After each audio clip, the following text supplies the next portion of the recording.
Tactics. This is day 3 of RPG a Day 2021, and today we're going to prompt with the word tactics.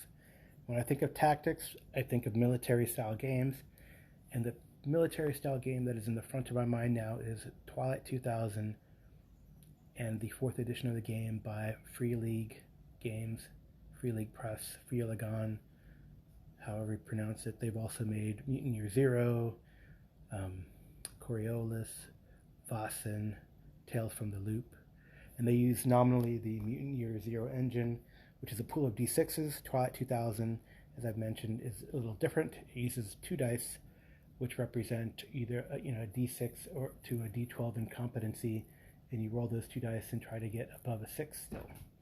But the better you are, the more skilled you are, the better your attribute that's linked to the skill is, then the higher the chance that you will get a 6 or above. And we played last night, and we played as an encore to my birthday game for Amy's birthday game. And she, I guess, had such a fun time the last time that she requested that I run this game again for her. So we continue the campaign, and there was both strategy and tactic involved, I would say. There was a tactic to go into the town that they were in, that they had just gotten to the last time, to interact with elements of a Soviet army division, and they tactically kept a low profile for the most part, took their voucher for a bounty on marauders, and went to the shop, or the equivalent of the PX, to trade in the voucher for some goods. And they did something that I thought was cool and did not cause so much attention, in that they basically scrounged for parts, not for actual items, which probably could have tipped off the bad guys. And they used a really good tactic too, because they had the people who were good at talking and causing distraction talk to the guards and the quartermaster of this place, while the others scrounged around. And they found necessary parts to convert a diesel engine to a methanol engine for their APC, and they found the parts for making a still. And they also negotiated for some handheld radios. So very cool. Pretty neat what they were able to do with that. So then they continued on their way after leaving this town, and then they also tactically they went back to where their APC was, and because they had tactically left it in the woods out of town. You don't want to take an American vehicle to a Soviet controlled place.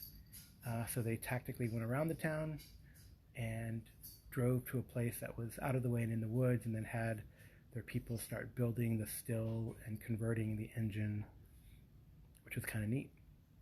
Meanwhile, they saw some of the people who were not working on this were on watch, and they saw some smoke in the distance, so they investigated, and again kept a low profile. 2 of them went to explore, and they saw a group of what they thought were hunters that were eating their meal that they had caught, but they noticed no animal carcass around, which was odd, and they saw a bloody boot, so they were suspicious.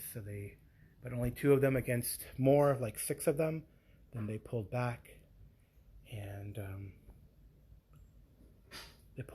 then went, in camp. Nothing seemed to happen until the morning time, where these 6 people came upon their camp. Only 1 person was on watch, since the rest of them were sleeping, since they had been up all night and doing things, and you need to get some rest, right? So they saw this 1 person there with all this good equipment, and thought that they could get something in on them, but some players woke up, and there was enough delay that they had the spokesperson of the group, which was my wife's character, in a way spokesperson. There's 2 good face people in the group, but my wife's character took the lead and started yelling at them to leave. They were somewhat intimidated. They were further intimidated than when the rest of the group kind of woke up and showed up.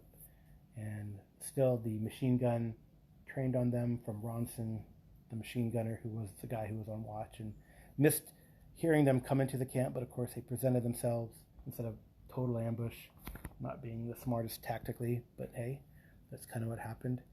And another was on Overwatch, which is a way to kind of hold your action and take a shot if they do anything hostile. And they were kind of closing in on poor Ronson when he was by himself. But like I said, there's enough delay and talking back and forth that they were able to recover that from that sort of surprise. And Amy's character, Kasha, yelled at them and said, "We want to talk." They said, "We don't want to talk, we're out of here." So they started running. Then Amy chased them with the shotgun, fired into the air. At least that's the story.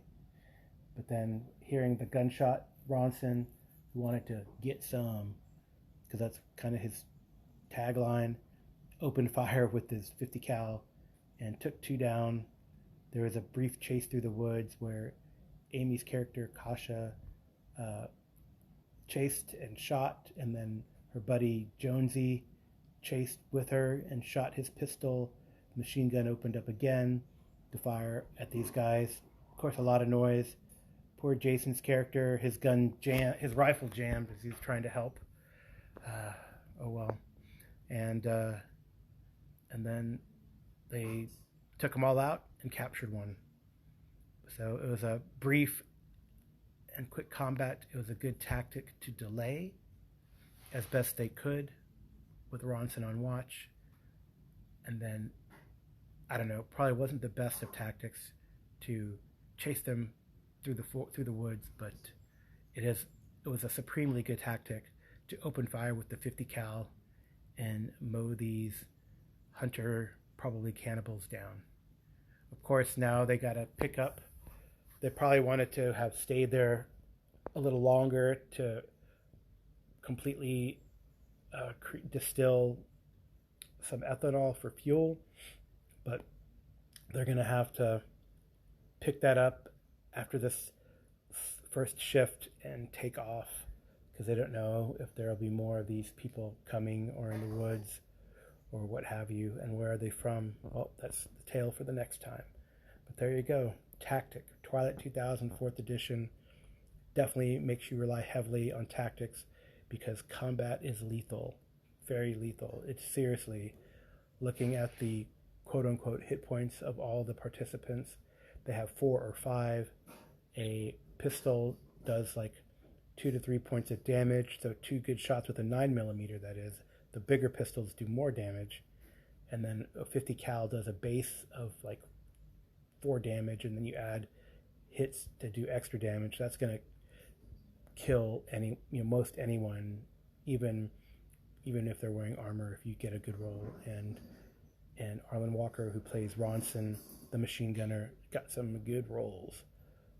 So we did explore some more mechanics of kind of the travel mechanics, and I was able to draw some encounters, and those are the encounters that came up. Oh, they also had come up on an abandoned farm, and they found a family that had been killed probably by marauders, but had been left there to rot, so they buried them. It caused some stress, but because they decided to bury them, it recovered some stress because they did something good. And they found a bit of ammo and some scrap and scrounge there for parts. And then they camped and had this other encounter. So pretty cool. They're on their way. Again, I didn't get as far as I wanted to, but it's fun to just let the players play, and we play for 3 hours and let them talk and interact and do some fun role-playing things like shopping. But then again, Twilight 2000 is my tactic. Is my inspiration to talk about and recap our Twilight 2000 game. So thanks for listening. I'm going to close this thing up and give you little 10-minute bites if I can, all in one take, with all the ims and ums and mistakes and pauses. So take care and happy gaming.